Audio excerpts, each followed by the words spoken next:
बच्चों good morning. Myself doctor Ashish Garg, associate professor in chemistry, Seth R N Ruia government college, Ramgarh Shekhawati, district Sikar, Rajasthan. बच्चों हमने topic start किया हुआ है बीएससी पार्ट फर्स्ट में ऑर्गेनिक केमिस्ट्री का टॉपिक है, दैट इज एल्केन्स। और एल्केन्स में ये चौथा भाग, फोर्थ पार्ट हम आज अध्ययन करेंगे। देखो बेटा, हमने केमिकल रिएक्शन से स्टार्ट की थी थर्ड पार्ट में, और केमिकल रिएक्शंस में ये जो नेक्स्ट रिएक्शन है ये है हैलोजिनेशन ऑफ एल्केन्स। यानी एल्केन्स का अंदर हम हैलोजन एटम को इंट्रोड्यूस करते हैं by the free radical mechanism. यहां मुक्त मूलक क्रिया विधि के द्वारा एल्केन का हैलोजनीकरण करवाते हैं। देखो बेटा क्या होता है कि एल्केन हाई टेम्परेचर या सनलाइट, देखो बच्चों कॉमनली जो फ्री रेडिकल रिएक्शन होती है वो फ्री रेडिकल रिएक्शन या तो हाई टेम्परेचर पे होती है या फिर in the presence of UV light, sunlight, है ना, जिसे हम एच न्यू करके लिखते हैं लाइक दिस। तो हायर टेम्परेचर और सनलाइट हैलोजन रिएक्शन करके हैलोजन व्युत्पन्न बनाते हैं। अब यह रिएक्शन हैलोजनीकरण कहलाती है। बच्चों मोटा मोटा कहने का मतलब यह है कि हम किस तरह से ये जो एल्केन है इस एल्केन से एल्किल हैलाइड बनाते हैं। यानी यहां पर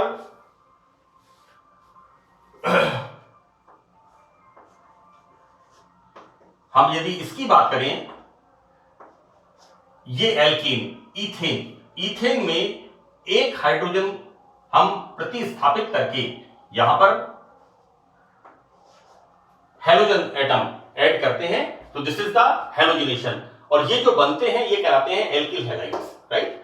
तो बच्चों यहां पर ये जो हैलोजनीकरण की रिएक्शन होती है, यानी एल्केन में हाइड्रोजन प्रतिस्थापित करके हैलोजन का जो समावेश होता है, ये प्रोसेस होता है फ्री रेडिकल मैकेनिज्म से, मुक्त मूलक अभिक्रिया के द्वारा यह संपन्न होता है। मैंने मैकेनिज्म ऑफ केमिकल रिएक्शंस उसके मैंने करीब 9 ऑडियो विजुअल्स अपलोड किए हैं। उनमें काफी डिटेल में मैंने मुक्त मूलक योगात्मक अभिक्रिया के बारे में बताया है। लेकिन चूंकि हम यहां पर अपना चैप्टर एल्केन पढ़ रहे हैं, तो एल्केन में मुक्त मूलक अभिक्रिया, फ्री रेडिकल रिएक्शन किस तरह से होती है, यहां पर बच्चों this is the first step. तो पहले पद के अंदर मुक्त मूलक बनते हैं, राइट।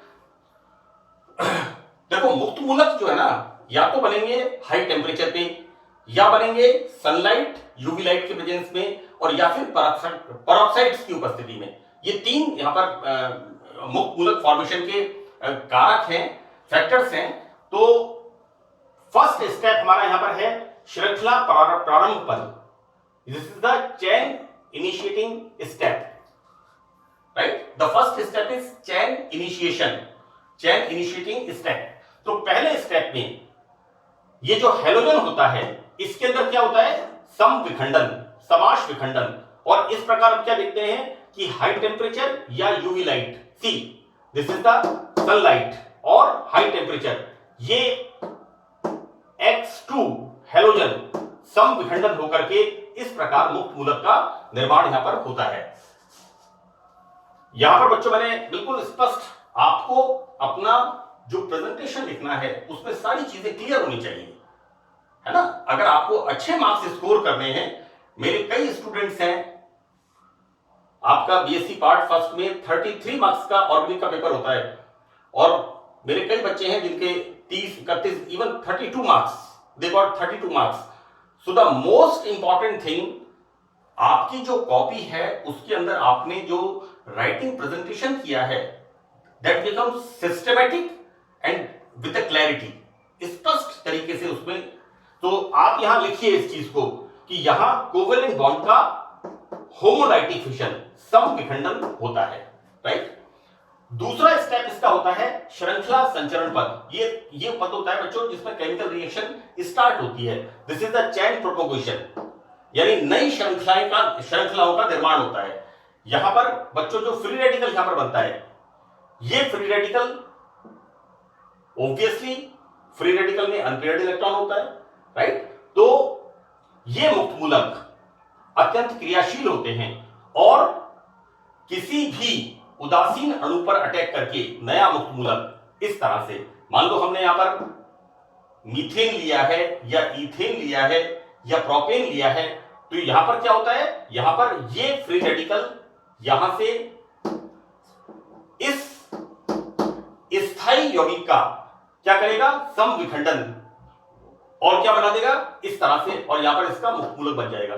नाउ ये मुक्त मूलक वापस हैलोजन पे रिएक्शन करेगा, यहां पर समविखंडन होगा और formation of RX and this free radical.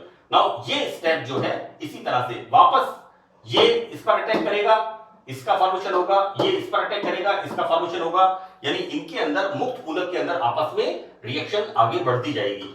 कब तक आगे बढ़ती जाएगी, जब तक कि हमारे पास रिएक्टेंट्स रहेंगे, और लास्ट में यानी ये स्टेप तब तक चलता जाता है जब तक उदासीन अणु प्राप्त होते रहते हैं, इस तरह से जब तक हमें उदासीन अणु प्राप्त होते रहते हैं। यानी यहां पर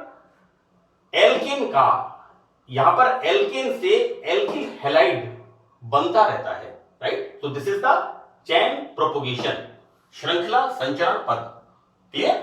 now in the third step, this is the chain ending step, श्रृंखला समाप्ति पद। तो बच्चों इस पद में मुक्त मूलक आपस में संयुक्त होकर के उदासीन अणु बना लेते हैं और रिएक्शन समाप्त हो जाती है, राइट। यहां पर सेकंड स्टेप में ये फ्री रेडिकल रिएक्शन चलती रहती है, और जब हमारा रिएक्टेंट लगभग खत्म होने लग जाते हैं, उस परिस्थिति में जो भी फ्री रेडिकल जिसके पास मिलता है वो उसके साथ बॉन्ड बनाकर के कंपाउंड बना लेता है। लाइक ये फ्री रेडिकल इससे कर सकता है alkyl free radical, halogen free radical के साथ एल्किल हैलाइड बन गया, एल्किल फ्री रेडिकल के साथ यहां पर एल्केन बन गया, और हैलोजन फ्री रेडिकल हैलोजन के साथ तो Cl2 Br2 इनका फॉर्मेशन हो गया। कहने का मतलब यह है this is the chain ending step, और चेन एंडिंग स्टेप श्रृंखला समाप्ति पद में जो मुक्त मूलक बचे हुए होते हैं रिएक्टेंट्स के अंदर, वो जो भी प्रोबेबल होता है उसके साथ बॉन्ड फॉर्मेशन कर लेते हैं, और इस तरह से ये रिएक्शन यहां पर एंड हो जाती है। अब बच्चों यहां पर step 2, this is the step chain propagation, आसानी से संपन्न नहीं होता है, राइट। यहां पर स्टेप 2 में थोड़ा दिक्कत आती है। इस स्टेप में एल्काइल मुक्त मूलक कठिनाई से बनते हैं, because you know this alkane is a stable compound, right. तो यहां पर जब ये मुक्त मूलक इस पर अटैक करता है, तो यहां पर ये जो मुक्त मूलक बनता है ये थोड़ा मुश्किल से बनता है, क्योंकि alkane is a stable compound, hydrocarbons. लेकिन बनने के बाद एल्किल हैलाइड में, लेकिन यहां पर जैसे ही ये मुक्त मूलक बनता है उसके बाद फिर ये तुरंत हैलोजन फ्री रेडिकल से रिएक्शन करता है और तुरंत ये एल्किल हैलाइड में परिवर्तित हो, लाइक दिस, इस तरह से, राइट। मैंने आपको ये बताया है कि श्रृंखला सेकंड स्टेप 2 में एल्काइल फ्री रेडिकल मुश्किल से बनता है, लेकिन बनने के बाद ये हैलोजन पे अटैक करता है and formation of alkyl halide, यहां पर ये तुरंत रिएक्शन यहां पर स्टार्ट हो जाती है, एंड इसीलिए then the process is chain propagation, ये बनता जाता है, राइट। तो इस तरह से यहां पर बच्चों एक इंटरेस्टिंग फीचर है कि एल्केन का हैलोजिनेशन एक एक्सोथर्मिक रिएक्शन है, ऊष्माक्षेपी, यानी यहां पर ऊष्मा बाहर निकलती है। हम ये जो प्रोसेस कर रहे हैं कि सबसे पहले हमने फ्री रेडिकल का फॉर्मेशन किया, उसके बाद इस फ्री रेडिकल ने एल्केन के ऊपर अटैक किया और यहां पर एल्काइल फ्री रेडिकल बनाया, और इस एल्काइल फ्री रेडिकल ने हैलोजन पे अटैक करके formation of alkyl halide and this free radical, right. तो यहां पर ये जो प्रोसेस होता है ये कौन सा होता है, ऊष्माक्षेपी। मैं इसको बताऊंगा किस तरह से यहां पर होता है, लेकिन ये अभिक्रिया ऊष्माक्षेपी होने के साथ साथ भी यहां पर क्या होता है, इस रिएक्शन में हमें टेम्परेचर, ऊर्जा की आवश्यकता होती है और सनलाइट की आवश्यकता होती है, राइट। यानी बिगिनिंग में हमें यहां पर ऊर्जा की आवश्यकता होती है। बच्चों, हम जब आयनिक बॉन्ड पढ़ते हैं तो आयनिक बॉन्ड में हम क्या पढ़ते हैं, इस तरह से NaCl। यहां पर जब आयनिक, ये जो मैंने बात कही है, मैं इसको एक बार छोटा सा एग्जांपल आपको दे रहा हूं। बच्चों, सोडियम मेटल कैसा होता है, सॉलिड। यहां पर इसको क्या करते हैं हम, इसको सोडियम मेटल को गैस में कन्वर्ट करते हैं, एस,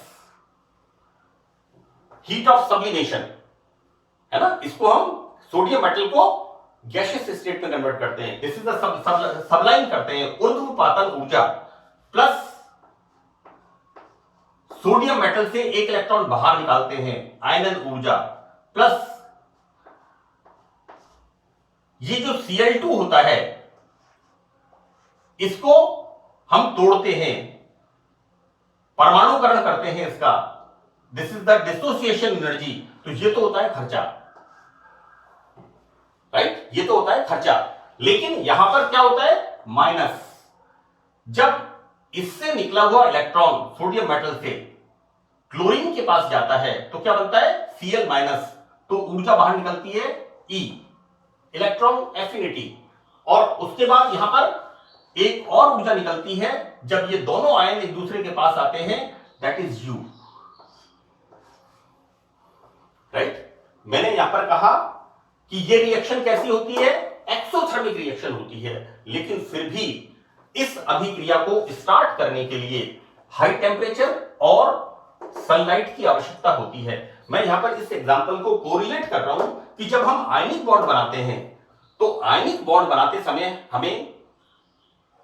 हम पहले तो खर्चा करते हैं, राइट। खर्चा क्या किया हमने ऊर्ध्वपातन ऊर्जा देकर के, heat of sublimation, sodium metal जो सॉलिड होता है उसको गैस में कन्वर्ट करते हैं।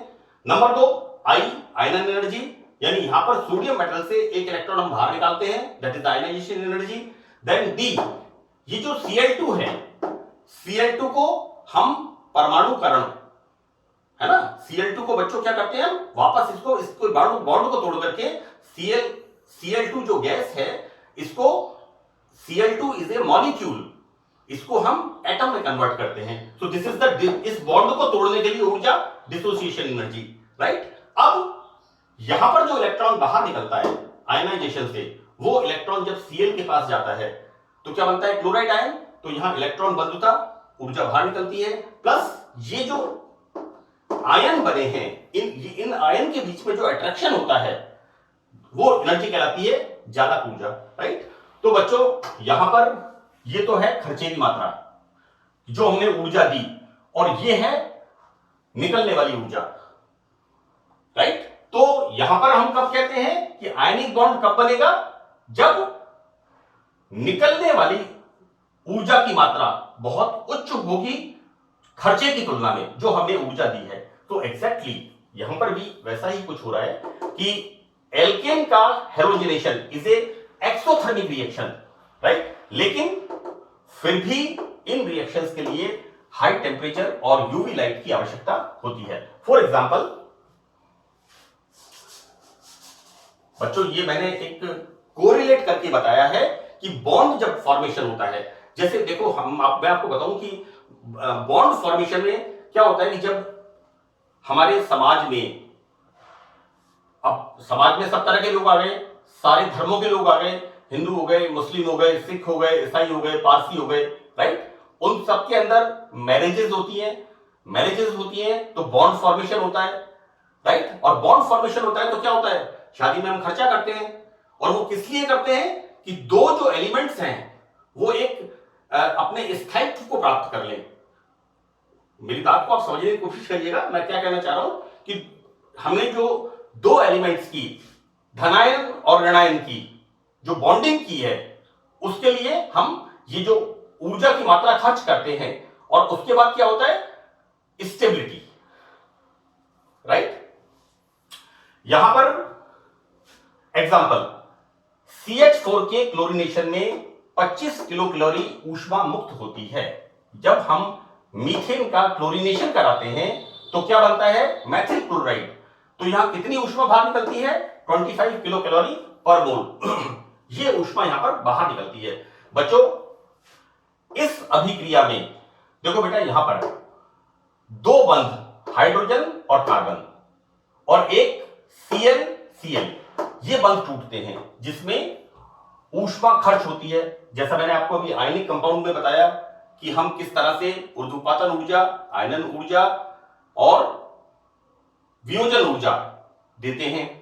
और ऊर्जा कौन सी बाहर निकलती है, इलेक्ट्रॉन बंधुता और जालक ऊर्जा। इन द सेम वे यहां पर कार्बन हाइड्रोजन बॉन्ड टूटेगा और यहां पर इसको हम कौन सा एनर्जी देंगे, डिसोसिएशन एनर्जी।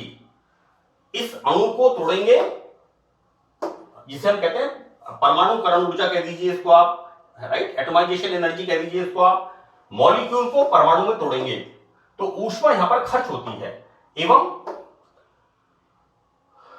यहां पर दो बंध बन रहे हैं, कार्बन Cl बॉन्ड और हाइड्रोजन Cl बॉन्ड्स। तो इसके अंदर ऊष्मा मुक्त होती है। आप देखिए यहां पर ये बॉन्ड टूटता है, कार्बन हाइड्रोजन 104 किलो कैलोरी पर मोल।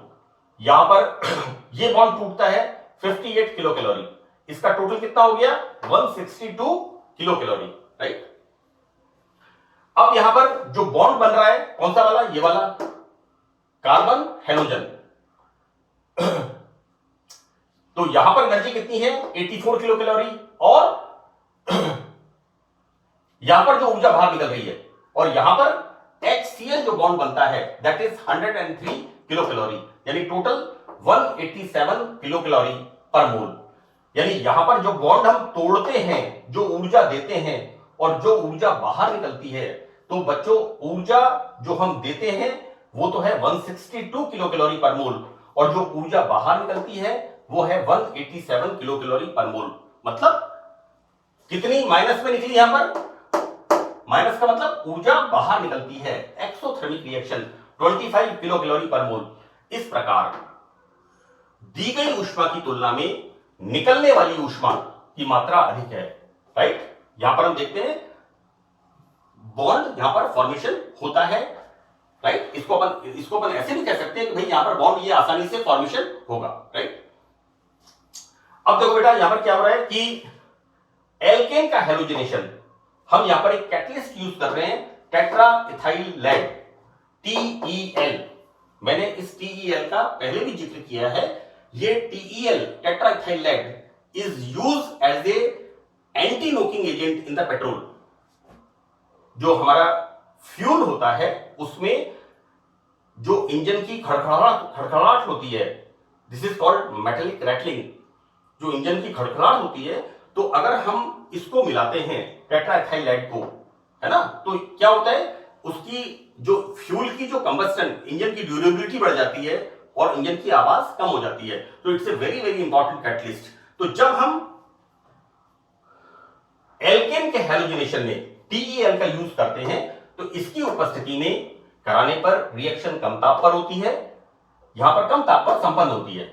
इसका कारण टेट्रा इथाइल लेड 140 डिग्री पर इस प्रकार टूटता है। सी यहां पर ये this is tetra ethyl lead, है ना, 140 डिग्री सेंटीग्रेड पर यह बनाता है बच्चों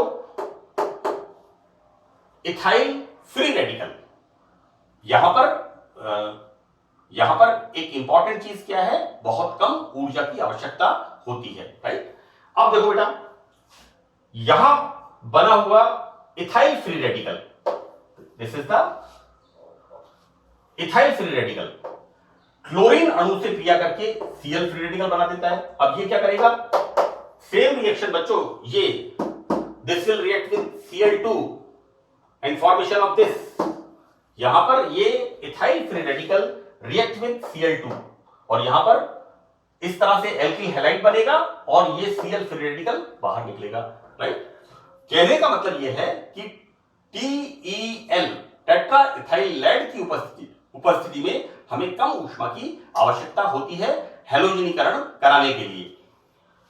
यहां Cl मुक्त मूलक के बनते ही श्रृंखला C, जैसे यहां पर ये Cl फ्री रेडिकल बनता है, स्टार्ट कौन सा पद? दिस पद, चेन प्रोपोगेशन। यहां पर रिएक्टेंट से प्रोडक्ट का बनना, प्रोडक्ट हमारा क्या बन रहा है? Alkyl halide. ये स्टेप यहां पर एल्किल हैलाइड का बनना प्रारंभ हो जाता है। चूंकि यहां TeL 140 डिग्री सेंटीग्रेड ताप पर मुक्त मूलक बना देता है, अतः यहां पर कम ऊष्मा की आवश्यकता होती है, राइट। अब देखो बेटा, यहां पर कितना था? 162, और यहां पर कितना है? 140। तो यहां पर हमें कम ऊष्मा की आवश्यकता होती है। तो that's all about the free radical halogenation of alkane, right. Alkane का मुक्त मूलक हैलोजनीकरण। ये हमारा लेक्चर समाप्त है। Thank you.